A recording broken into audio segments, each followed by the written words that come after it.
Uroboshi morning light, setting the pace for the day's long walk. Scent on Talfa's arches reach towards Badachoni's hazy speech. In Balaton Udvari furrier's craft, a whispered history on the wind. Urvenya's watermill finds its path, leaving the modern world behind. A Patti watches over the bay before the road to Tihar town.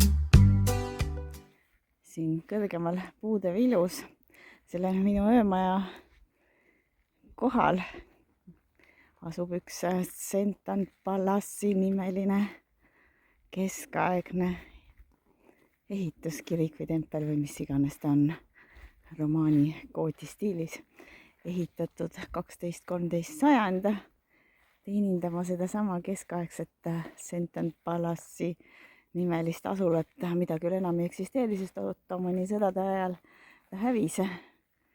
Ja selle kirikulise struktuuriga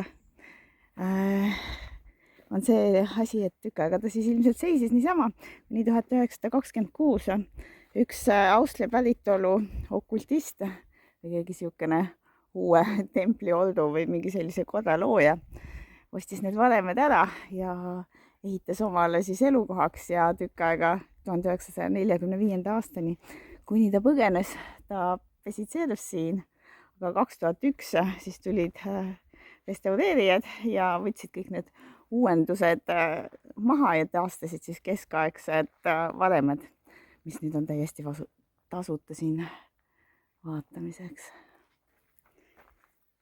Ja ma astun siis siia varemetesse korra sisse ka.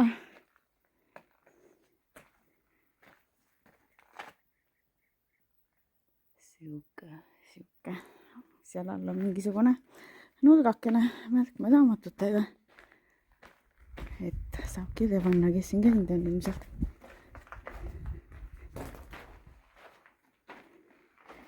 Terve kuhi raamatuid, mis paistavad kõik täiskirjutatud, joonistatud südameid, asju, mida iganes olema. Päris väike. Juttu järgi pidav, et siin kuskil all mingisugune koobas või käik ka olema. Seda ma küll praegult ei näinud. Küll aga on ilus vaatekoht. Niiviisi, kohalik vaatamisväärsus vaadatud ja asun oma päeva teekonnale. Täna taas astumise päev ja plaan on astuda välja Tihanisse. Vaat kus lambad kobaras puu all. Ilus. Vahepeal see tee, mis mul oli märgitud kaardile, oli talega piiratud. Ma pidin tegema väikese ringi. Ja nüüd tulen natukene, ma ei tea, mis teed pidi, kus müüakse loomanahkasid ja igasugu nahast asju. Siin kohe terve valge elukas ja 21 500 kohalikku raha. Võrdluseks umbes sama palju või vähe, nagu ma maksin oma viimase ühe öö eest seal Davosis, mis poolt kallis. Nii et ma ei tea, mingi 60 eurtsi. Väiksed metsloomanahad on tiba kallimad, et metsloomanahk maksab umbes 2 korda sama palju kui koduloomanahk. Ma ei tea, kas siin on terve lehm pandud nüüd müüki. See on 49 000.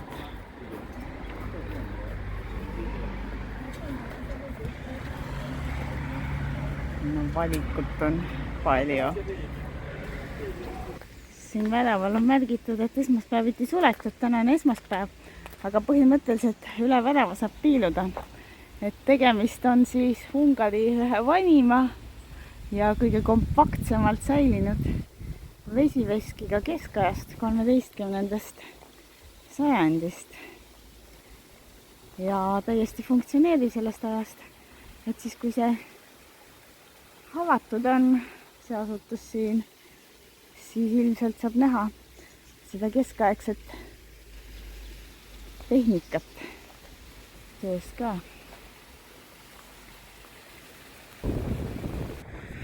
Siit juba paistab kaugele vette ulatuva Tihani poolsaar, 5 kilomeetrit vist peaks sinna vette ulatuma. No siin Tihani nii-öelda kaela peal ehk Saavenrahvile sisenemisel on selline Apati tempel.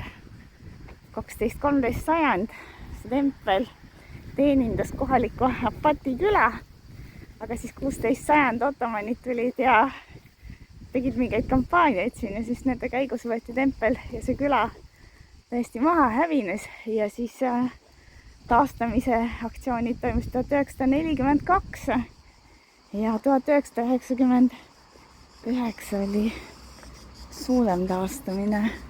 Nüüd näiks, et korralik katus peal ja siin saab täiesti pidada mingisuguseid teenistusi või üritusi. Siit on ka näha, et saare matkadajad saavad alguse.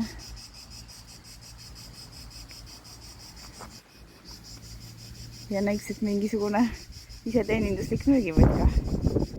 Infokirjad räägivad, et Outer Lake, justkui välimine järv, et 7-8 miljonit aastat tagasi möllasid siin poolsaarel, mis ma enne ütlesin, et tulen saarel, ei, Tihani on poolsaar, möllasid siin poolsaarel vulkaanid, mis jätsid endast kaks järve, see välimine kaelale ja siis maale nii-öelda lähemal, see on Outer Lake. Ja kunagi 19. sajandil inimesed tulid ja muidugi neil olid karjamaad vaja. Ja siis nad ehitasid siia kuivenduse ja kuivendasid ära selle välise järve ja tegid karjamaa asemele. Aga siis mingi hetk saadi aru, et ökoloogilisel tasakaalul on väärtus. Ja siis see kuivendamise värk lõpetati ära, et järv saaks taastada siis oma loomuliku oleku. Ja nüüd on ta tagasi. Püütakse poolsaare habrast loodust kaitsta, et inimesed jätaks oma autod maha tegelikult juba sinna poolsaare ette ja tuleksid siia poolsaarele kas siis jalgsi või jalgratastega, et head jalgrattateed siia ehitatud ja puha. Aga näe, inimesed ikka autodega.